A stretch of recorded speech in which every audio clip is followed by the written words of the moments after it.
Hello everyone, welcome to doctor Amit Kumar YouTube channel. Doctor Amit Kumar YouTube channel में आप सबका स्वागत है।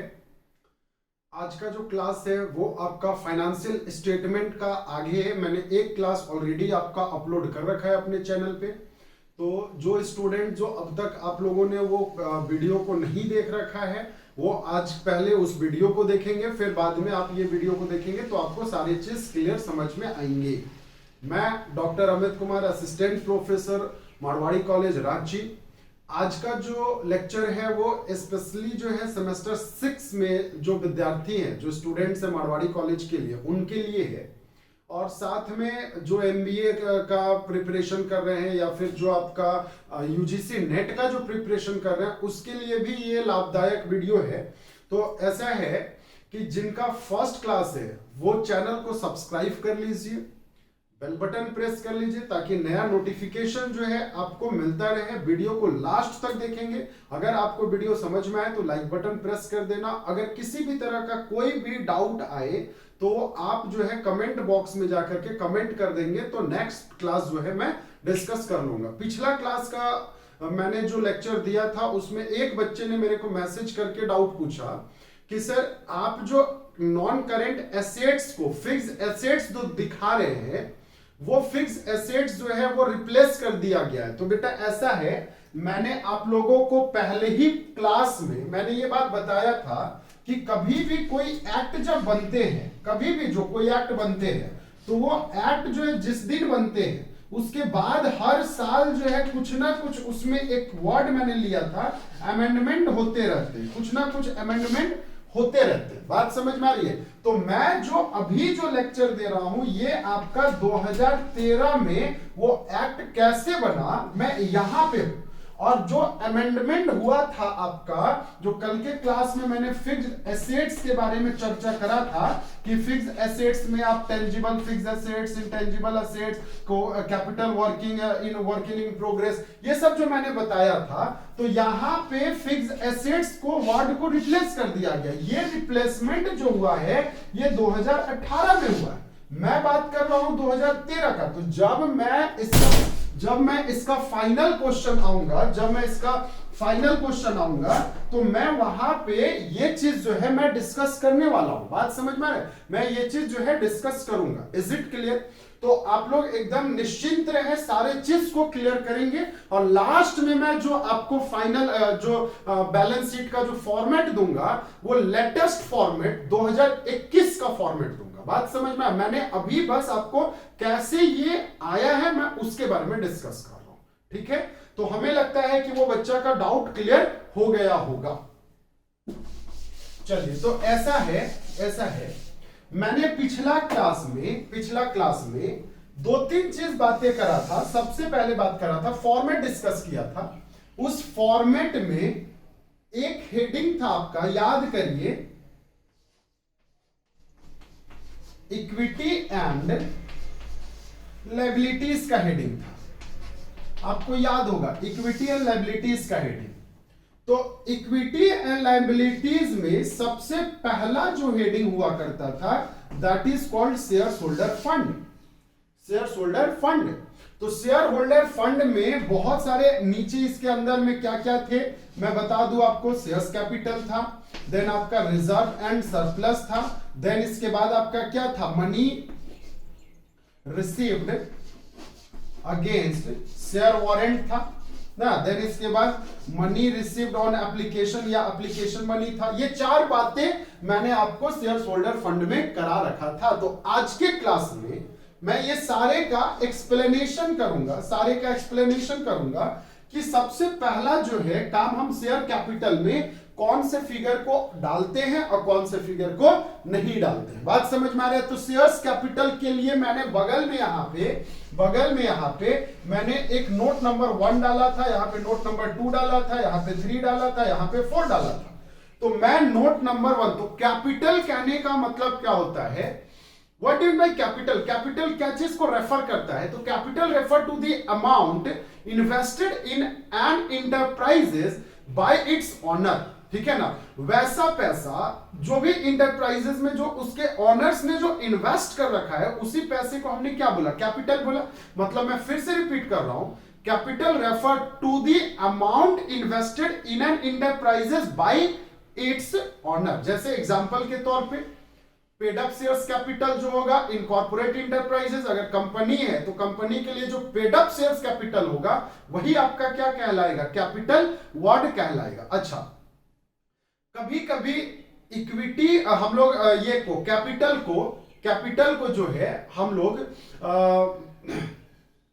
कैपिटल जो होते हैं उस पे आपके ऑनर को इंटरेस्ट मिलते हैं। तो इंटरेस्ट, जैसे अगर हम बात करें कॉर्पोरेट लेवल में, तो कॉर्पोरेट लेवल में इंटरेस्ट की जगह हम क्या मिलता है इसको, तो ऑनर को यहां पे जो है इंटरेस्ट की जगह डिविडेंड जो है वो दिया जाता है। तो कैपिटल तो समझ में आ गया कि जो पैसा इंटरप्राइजेज में ऑनर के द्वारा इन्वेस्ट किया गया है इसको हम लोग कैपिटल बोलते हैं। तो सर शेयर कैपिटल किसको बोलते हैं, वर्ड है ना शेयर्स कैपिटल। तो मैं इसको लिख देता हूं ताकि आप लोग लिख लोगे, आपको मैं बता दूं वन बाय वन करके। कैपिटल पहले तो कैपिटल किसको बोलते हैं ये समझ लो, है ना। कैपिटल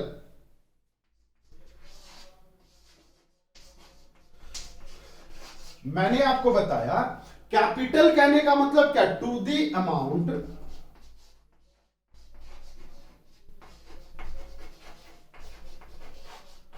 वह पैसा जो to the amount invested in an enterprises, invested in an enterprises by its owner, by its owner. तो अगर हम एग्जाम्पल, अगर हम कॉर्पोरेट लेवल पे जाए, कंपनी पे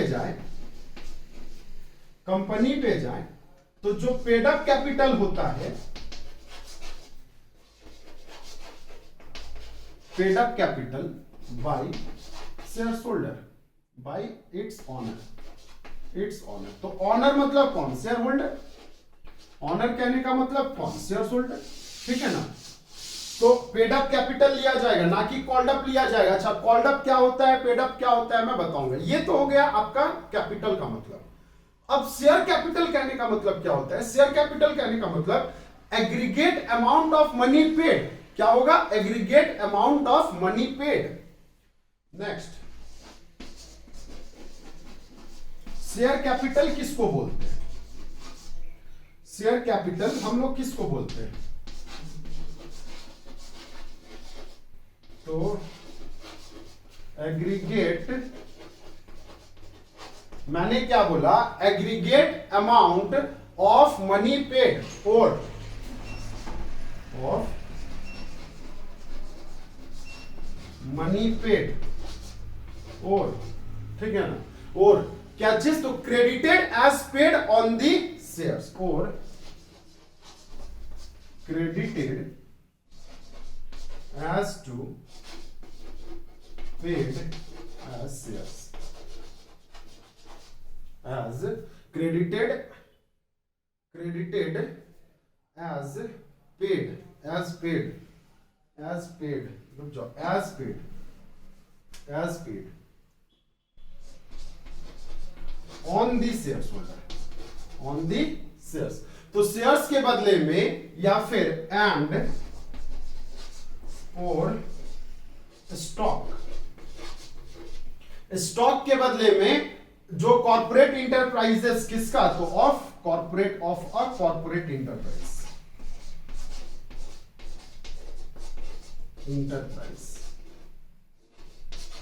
देखो ये मेरा अपना वर्ड है इसलिए थोड़ा सा आप इसको नोट डाउन कर लेंगे। मैंने क्या बताया, शेयर्स कैपिटल कहने का मतलब aggregate amount of money paid और credited as paid on the share and और स्टॉक। शेयर का दूसरा नाम स्टॉक भी होता है। शेयर का दूसरा नाम क्या होता है बच्चा, तो शेयर का दूसरा नाम जो है वो स्टॉक भी होता है। तो शेयर या स्टॉक का जो एग्रीगेट अमाउंट है, जो क्रेडिट किया गया है या जो अमाउंट पेड किया गया है, किसका, तो कॉर्पोरेट इंटरप्राइजेस का, उसको हम लोग क्या बोलेंगे, तो उसको हम लोग शेयर कैपिटल बोलेंगे। मतलब सीधा सा बात है, एक बंदा ने अगर पैसा दिया तो वो एक पर्सन जो है वो आपका क्या कहलाएगा? अगर कोई एक पर्सन ने आपको पैसा दिया तो कैपिटल कहलाएगा। लेकिन अगर 10-12 लोग मिलकर के जो पैसे देंगे वो पैसा जो है आपका क्या कहलाएगा? तो वो पैसा जो है आपका शेयर कैपिटल कहलाएगा। वो पैसा आपका क्या कहलाएगा? Share capital. अच्छा, शेयर्स कैपिटल बेसिकली दो पार्ट में डिवाइडेड होते हैं। एक तो आपका इक्विटी होता है, दूसरा प्रेफरेंस होता है, ठीक है ना। तो इंडियन मार्केट में बेसिकली शेयर जो है, ये सेमेस्टर 5 में आप लोगों ने पढ़ा होगा, फाइनेंशियल मार्केट का एक, फाइनेंशियल इंस्टीट्यूशंस का एक चैप्टर ही था। तो वहां पे आपने पढ़ा होगा कि शेयर मार्केट में दो तरह के, कैपिटल मार्केट में दो तरह के शेयर्स कैपिटल होते हैं, आपके इक्विटी शेयर्स और प्रेफरेंस शेयर्स। अब इसी में बहुत डिफरेंट ईसॉप है या फिर आपका और भी अलग अलग टाइप का है। तो चलिए इसको नोट डाउन कर लेंगे, मैं इसको मिटा रहा हूं, ठीक है ना। चलिए, उम्मीद करता हूं कि आपने इसको नोट डाउन कर लिया होगा।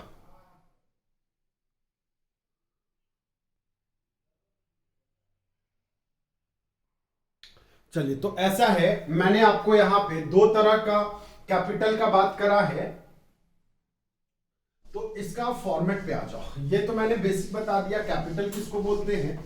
देखो, मैं जानबूझ करके एकदम बहुत लेंदी लेकर के जाऊंगा, एक एक चीज को क्लियर करूंगा ताकि आपको चीज जो है पूरा का पूरा समझ में आ जाए।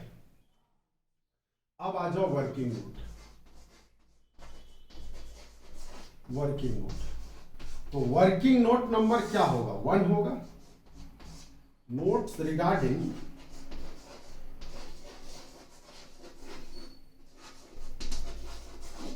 Regarding share capital. Share capital, देखो, अगर इक्विटी के लिए है तो इक्विटी अलग जाएगा, प्रेफरेंस के लिए है तो प्रेफरेंस अलग जाएगा, ठीक है ना। तो मैं यहां पे सबसे पहले बात करता हूं, ऑथोराइज्ड शेयर्स कैपिटल ले लूंगा। क्या ले लूंगा बच्चा, बताना। एक फॉर्मेट बन जाएगा इस टाइप से, है ना। ये आपका फॉर्मेट हो जाएगा, ठीक है। और इसको मैं ऐसा करता हूं, यहां से लिखने का स्टार्ट करता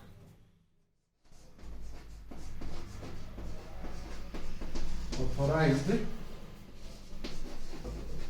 शेयर्स कैपिटल, तो ऑथोराइज्ड शेयर्स कैपिटल हेडिंग चला गया।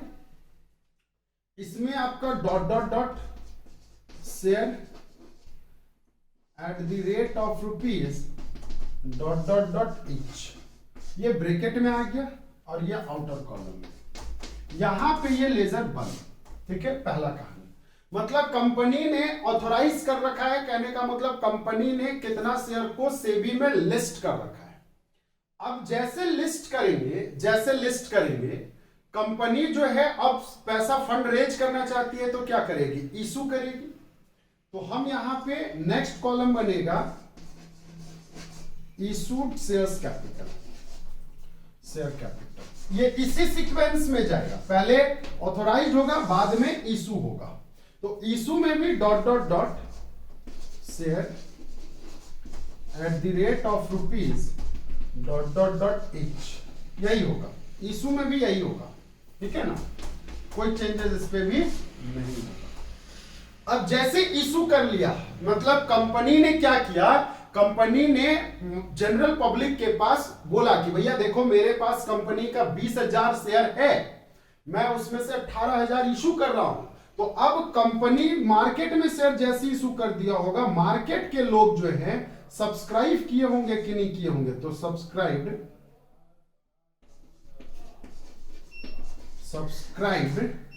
शेयर्स कैपिटल, इसके तुरंत बाद जो है क्या हुआ होगा बताना, तो सब्सक्राइब्ड शेयर्स कैपिटल हुआ होगा।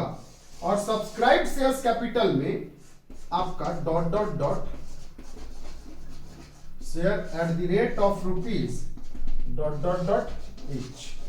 पब्लिक जो है, आम आदमी जो है, मार्केट का जो लोग है, वो अब आपका शेयर को क्या किया होगा? सब्सक्राइब किया होगा, खरीदा होगा, ठीक है। इसके तुरंत बाद कंपनी ने जितने लोगों ने खरीदा उससे अब पैसे मांगने का काम करेगा कि नहीं करेगा? तो करेगा। तो नेक्स्ट है आपका called up share capital. Share capital. तो कॉल्ड अप शेयर कैपिटल की बातें होगी, ठीक है। अब कॉल्ड अप शेयर कैपिटल में भी कुछ इसी टाइप से dot dot dot share at the rate of rupees dot dot dot etch, कुछ इसी टाइप से जाएगा ये कॉल्ड अप शेयर कैपिटल। और ये सारे वर्किंग नोट में होते हैं। पहले यही सब चीज जो है डायरेक्ट बैलेंस शीट में दिखाए जाते थे, लेकिन अब इसके लिए अलग से वर्किंग नोट दिखाए जाते हैं, ठीक है ना। तो अब देखो यहां पे कॉल्ड अप हो गया, मैं इसको मिटा रहा हूं, इसको नोट डाउन कर लेंगे क्योंकि इसी के नीचे आप यहां पे पेड अप वर्ड यूज करेंगे, पेड अप शेयर कैपिटल इसी के नीचे, ठीक है ना, इसी के नीचे लिखेंगे। मेरे पास थोड़ा स्पेस नहीं है इसलिए मैं इसको मिटा करके काम कर रहा हूं, ठीक है ना। आप इसी के नीचे पेड अप लिखेंगे, मैं इसको मिटा रहा हूं, इसको नोट डाउन कर लेंगे।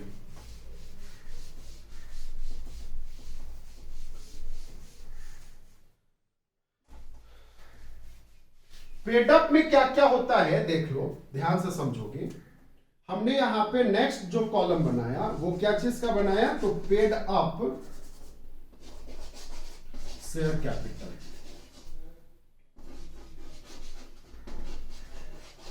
Paid up share capital. तो पेड अप शेयर कैपिटल के लिए थोड़ा सा वेट करेंगे, यहां पे dot dot dot shares at the rate of rupees dot dot dot etch, ये ले लिया जाएगा और ये इनर कॉलम में जाएगा। यहां तक समझ में आया, ये इनर कॉलम में जाएगा।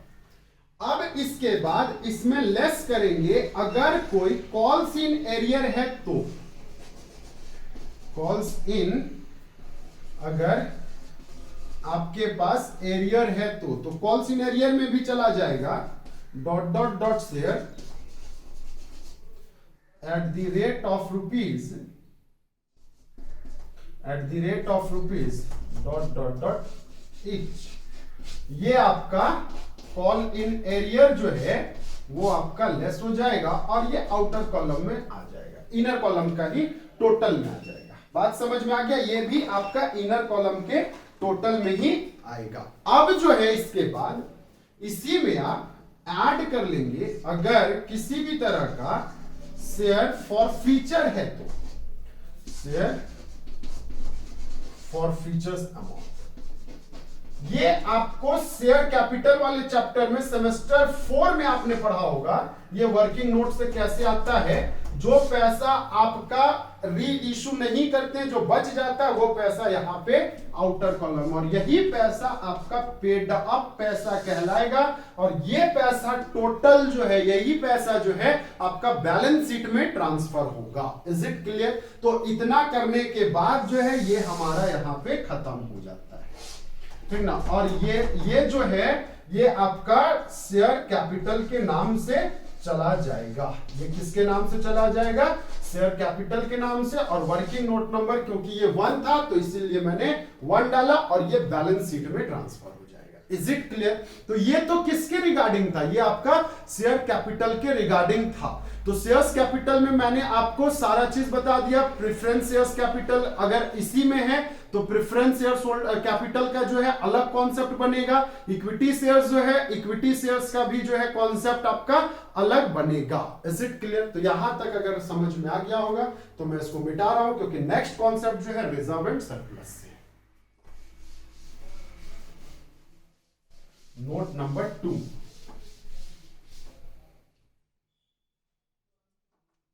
नोट नंबर 2 हेडिंग डालेंगे नोट्स रिगार्डिंग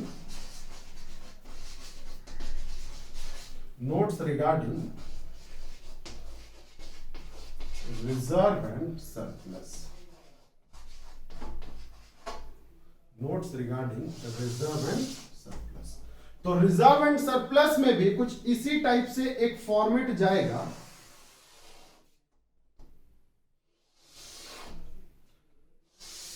है ना? इसी टाइप से फॉर्मेट जाएगा। ये ऊपर में आप लोग लिख सकते हो, यहां पे कोई दिक्कत नहीं है। पर्टिकुलर और ये आपका अमाउंट, पर्टिकुलर हो गया, अमाउंट हो गया, ठीक है। तो सबसे पहले अगर रिजर्व एंड सरप्लस में हम बात करें तो सर आपका क्या होगा, रिजर्व होगा। तो रिजर्व में कौन से रिजर्व, तो जैसे जनरल रिजर्व, हाँ सर आएगा जनरल रिजर्व, जनरल रिजर्व, जितने रिजर्व हैं सब रिजर्व चले जाएंगे। क्या कैपिटल रिजर्व होगा, तो बिल्कुल होगा, कैपिटल रिजर्व भी होगा। आपका जनरल रिजर्व हो गया, कैपिटल रिजर्व हो गया। इसके बाद सर बता दो इसके बाद क्या होगा, तो एक बात बताना, कैपिटल रिजर्व के बाद क्या आपका कैपिटल रिडम्पशंस रिजर्व होगा, सीआरआर, तो बिल्कुल होगा कैपिटल रिडम्पशंस रिजर्व ना। देन इसके बाद बता दो सर, इसके बाद मेरे को एक बात बताना, क्या सिक्योरिटीज प्रीमियम रिजर्व हो सकता है, तो ये भी हो सकता है, सिक्योरिटीज प्रीमियम रिजर्व हो सकता है, तो हो सकता है सिक्योरिटीज प्रीमियम रिजर्व हो सकता है। क्या डिवेंचर रिडम्पशन रिजर्व हो सकता है, डीआरआर, तो हो सकता है debenture redemption reserve, DRR.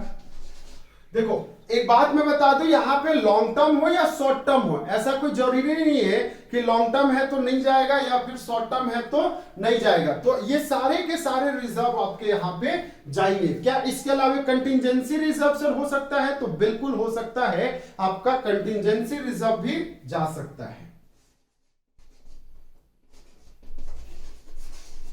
Contingency reserve, is it clear. या इसके अलावा सर एनी अदर रिजर्व, और भी देखो लिस्ट में लिखते चला जाऊं तो ये बोर्ड भरेगा नहीं, लेकिन अब मैं बता दूं इसके अलावा मैं लिख देता हूं लास्ट में एनी अदर रिजर्व, या इसके अलावा भी कोई रिजर्व है तो ये रेवेन्यू नेचर का याद रखना। इसके अलावा credit balance of profit and loss, credit balance of क्या चीज, profit and loss, profit and loss का क्रेडिट बैलेंस चला जाएगा, यहां पे ये टोटल लग जाएगा, ठीक है, ये टोटल हो जाएगा। अगर इसी में आप याद करो, मैंने पिछला क्लासेस बताया था, किसी भी तरह का कोई अगर आपका debit balance of profit and loss है या मिसलेनियस नेचर का कोई आपका नुकसान है, जैसे discount on issue of share, expenses on issue of shares, अगर इस टाइप का कुछ भी बात हुआ है तो वो यहीं पे जो है लेस हो जाएगा। तो मैं ऐसा करना, ये टोटल आपका इसी के आगे मैं लिखूंगा, इसको आप नोट डाउन कर लेना, इसी के आगे मैं लिखूंगा, है ना, ये नोट डाउन कर लो आप, इसको मैं मिटा रहा हूं, इसी के आगे लिखूंगा।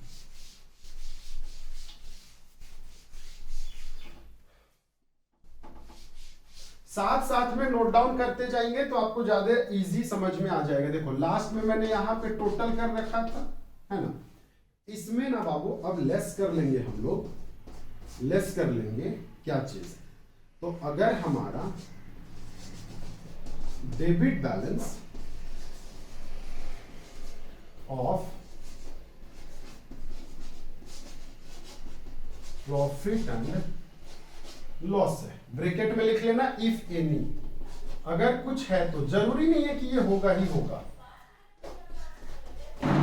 ये जरूरी नहीं है कि ये जो है आपका मैंडेटरी होगा ही होगा, ठीक है ना, ये हो भी सकता है या फिर ये नहीं भी हो सकता है। तो आप मेरे को एक बात बता दो, मैंने यहां तक तो आपको समझा दिया, यहां तक कोई डाउट नहीं है, इसके आगे देखो, इसके आगे देखो, क्या आपका discount on issue of securities लिख दूं मैं डायरेक्टली, अगर कुछ है तो ये भी चला जाएगा, बिल्कुल जाएगा सर।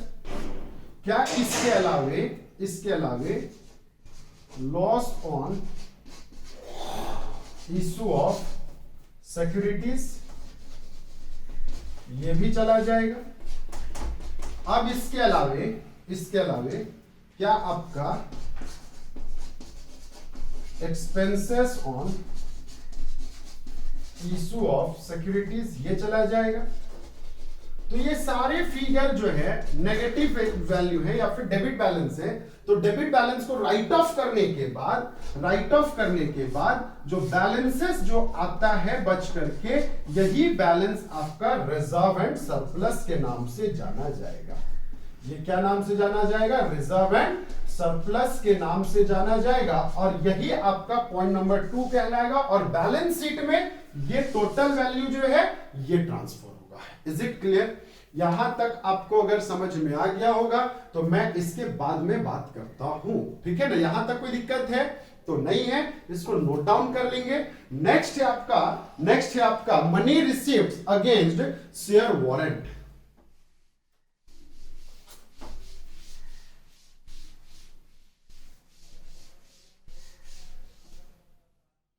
नेक्स्ट है point number 3, notes regarding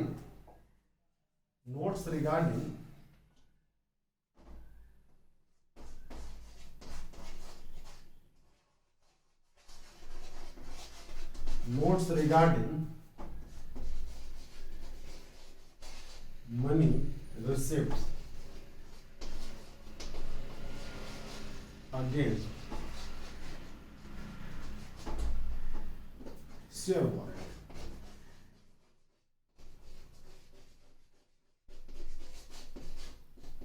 money against share warrant. देख लो इसमें क्या है, समझ लो। शेयर वारंट कहने का मतलब क्या होता है, मैं इसको एक डायग्राम से समझाता हूं ताकि आपको चीज जो है एकदम क्लियर हो जाए, ठीक है?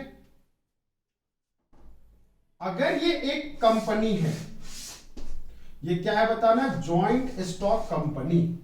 एक आपका ये जॉइंट स्टॉक कंपनी है। अब जॉइंट स्टॉक कंपनी ने क्या किया है, मार्केट में ऑफर कर दिया है कि भैया मेरा 100 रुपए का एक शेयर है। एक शेयर का कीमत कितना है? 100 रुपया है।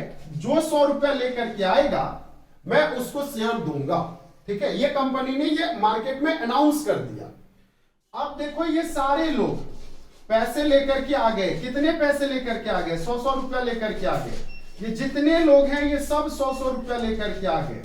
बात समझ में आ रहा है? तो ये जो आपका बंदा लोग है, ये क्या आपका इस कंपनी का शेयर होल्डर बन जाएगा कि नहीं बन जाएगा? They all are share holder of such joint stock company. Is it clear? ये शेयर होल्डर जो है वो बन जाएगा कि नहीं बन जाएगा? तो बिल्कुल शेयर होल्डर बन जाएगा ये कंपनी का, ठीक है ना? अब क्या है समझ लो। अगर ये शेयर होल्डर बना, तो इसी में एक पर्सन था यहां पे। ये देखो ध्यान से, ये पर्सन का थोड़ा फोटो मैं बड़ा बना देता हूं। ये पर्सन था, नाम था इसका मोहनलाल। नाम क्या था इसका? मोहनलाल, ठीक है? मोहनलाल जो है ये सोच रहा है क्या, काश मैं भी इस जॉइंट स्टॉक कंपनी का शेयर होल्डर बन जाता। ये बात कौन सोच रहा है? ये बात सोच रहा है मोहनलाल। बताना अब आप अगर इसके जगह में आप रहते तो आप क्या करते? भैया आप कुछ नहीं करते, आप 100 रुपया का शेयर खरीदते, इसका शेयर होल्डर में शामिल हो जाते, ठीक है ना? शेयर होल्डर में शामिल हो जाते। लेकिन उसके लिए 100 रुपया चाहिए कि नहीं चाहिए? तो चाहिए। अब ये सोच रहा था काश मैं भी इस जॉइंट स्टॉक कंपनी का शेयर होल्डर बन जाता। तो इसने बनने के लिए क्या किया? अपना पॉकेट चेक किया।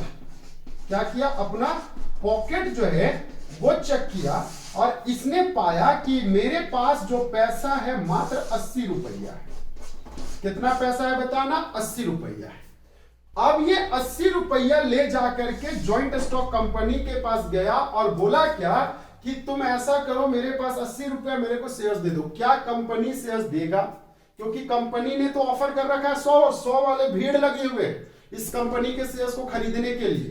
तो क्या 80 में आपको देगा? जब आपका शेयर 100 रुपया में मार्केट में ऑनलाइन बिक रहा है, एकदम धड़ल्ले से बिक रहा है, तो क्या आप 80 रुपया में इस मोहनलाल का चेहरा देख करके आप इसको शेयर दोगे? तो नहीं दोगे। लेकिन कंपनी जो है इसको नाराज भी नहीं करना चाह रहा है, क्योंकि एक बार नाराज कर दिया तो पता है मोहनलाल फिर क्या बोलेगा, अरे 80 रुपया लेकर के गए थे लेकिन कंपनी ने हमको नहीं दिया, नेक्स्ट टाइम रुक मेरा भी दिन आएगा। तो कंपनी इसको गुडविल मेंटेन करने के लिए कंपनी ने नाराज नहीं किया। कंपनी ने क्या किया? कंपनी ने क्या किया मैं बता रहा हूं, सुन लो। इसको बोला कि देखो मैं तेरे को शेयर तो नहीं दे सकता हूं, ठीक है, लेकिन मैं तुमको इसके बदले में कुछ ऐसा चीज दूंगा जो शेयर के ही काम आएगा। तो बोला बताओ सर क्या दोगे आप? तो मैंने एक डायग्राम से ही मैं समझा रहा हूं। देखो यहां पे मान लेता हूं सहजता के लिए, ये डेट जो था ये था आपका 15 फरवरी को ये घटना घटा था। कंपनी ने क्या बोला, देखो मैं तुमको 15 फरवरी को 80 रुपया में तो शेयर नहीं दूंगा, लेकिन तेरा 80 रुपया में रख लेता हूं और तुमको मैं मार्च 15 तक का समय देता हूं। कब तक का समय देता हूं? मार्च 15 तक का समय देता हूं। मार्च 15 तक में 20 रुपया अगर तुम मेरे को चुका दोगे तो मैं तुमको मार्च 15 को मैं तुमको शेयर दे दूंगा, ठीक है, शेयर दे दूंगा। तो अब देखो इसके दिमाग में दूसरा घंटी बजा। घंटी क्या बजा? मोहनलाल सोचेगा कि सर मैं आज तेरे को 80 रुपया दूं, बाद में 20 रुपया दूं, अगर 15 मार्च को शेयर का कीमत 50 रुपया हो गया तो क्या मेरे को दोबारा फिर से 20 रुपया देना पड़ेगा? या फिर इसका दूसरा घंटी बजा, अगर 15 मार्च को कीमत 150 हो गया तब क्या 20 रुपया देना पड़ेगा? तो ज्वाइंट स्टॉक कंपनी ने बोला कि देखो ऐसा है ना, अगर 15 मार्च को शेयर का कीमत आज के एग्रीड वैल्यू से ज्यादा होता है तो मैं आज का एग्रीड वैल्यू आपसे लूंगा, और अगर एग्रीड वैल्यू से कम होता है तो मैं कम लूंगा आपसे पैसा। कहने का मतलब एग्रीड प्राइस दैट इज 100 रुपया और market price on 15 March which ever is less, दोनों में से जो कम होगा उसी में मैं तेरे को शेयर दे दूंगा। बताना मोहनलाल खुश हो जाएगा कि नहीं हो जाएगा? क्यों हो जाएगा?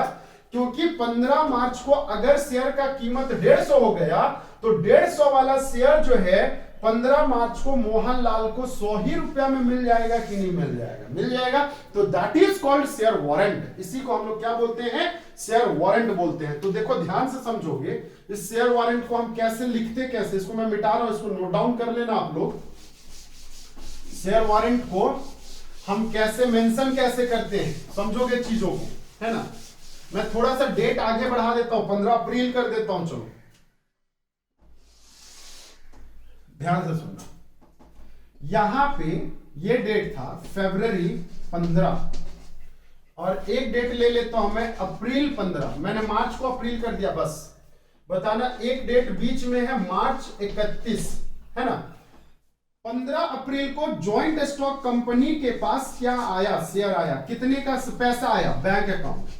तो बैंक अकाउंट डेबिट, कितने का पैसा आया? 80 रुपये का पैसा आया सर, 80 रुपया। लेकिन मेरे को एक बात बताना, क्या इस कंपनी ने शेयर दिया इस दिन? नहीं, शेयर नहीं दिया, लेकिन एक वारंटी दिया ना, गारंटी दिया ना यहाँ पे कि हम तुमको 15 तारीख को 20 में शेयर दे देंगे। तो यहां पे कंपनी लिखेगा शेयर वारंट। क्या लिखेगा बताना? शेयर वारंट, ठीक है। अब मार्च 31 को क्योंकि बैलेंस शीट यहां पे बन जाता है तो बैलेंस शीट के एसेट साइड में बैंक में तो दिखा देगा 80 रुपये, लेकिन लायबिलिटी साइड में क्या नाम से दिखाया जाएगा? शेयर वारंट 80 रुपया। अब शायद आपको यह चीज समझ में आ गया होगा। और जब अप्रैल 15 को आएंगे तो मेरे को एक बात बताना, अप्रैल 15 को कंपनी को कितना पैसा मिला? तो बैंक अकाउंट मिला आपका 20 रुपया, लेकिन शेयर जो गया वो गया 100 रुपए का। तो बैलेंस जो 80 रुपया था वो सर क्या होगा? तो वो शेयर वारंट के नाम से कैंसिल हो जाएगा। यहां का क्रेडिट, यहां का डेबिट। तो जब अगले साल का बैलेंस शीट बनेगा तो अगले साल का बैलेंस शीट में, क्योंकि पहले से तो 80 दिखाया था, तो बैंक अकाउंट में पहले का 80 प्लस अभी का 20 दिखा दिया जाएगा। और क्रेडिट साइड में शेयर्स कैपिटल में जो है 100 दिखा दिया जाएगा और शेयर वारंट जो है वो 80 पहले का क्रेडिट और अब का डेबिट 80, तो यहां पे 0। बताना ये मैच कर गया कि नहीं कर गया। अब आपको क्लियर पूरा का पूरा फिगर जो है समझ में आ गया होगा कि शेयर वारंट होता क्या है। ठीक है, चलिए नोट डाउन करेंगे, इसको नोट डाउन करेंगे, सॉरी।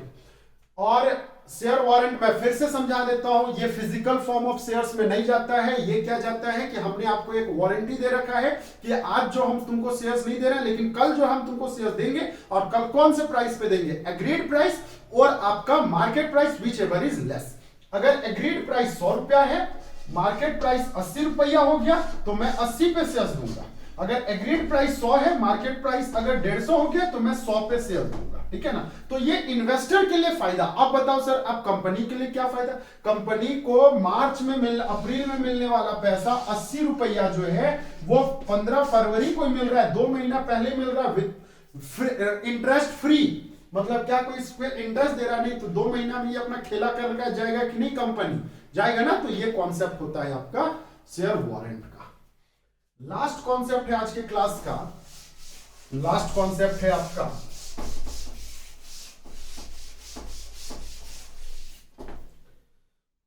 Fourth number, notes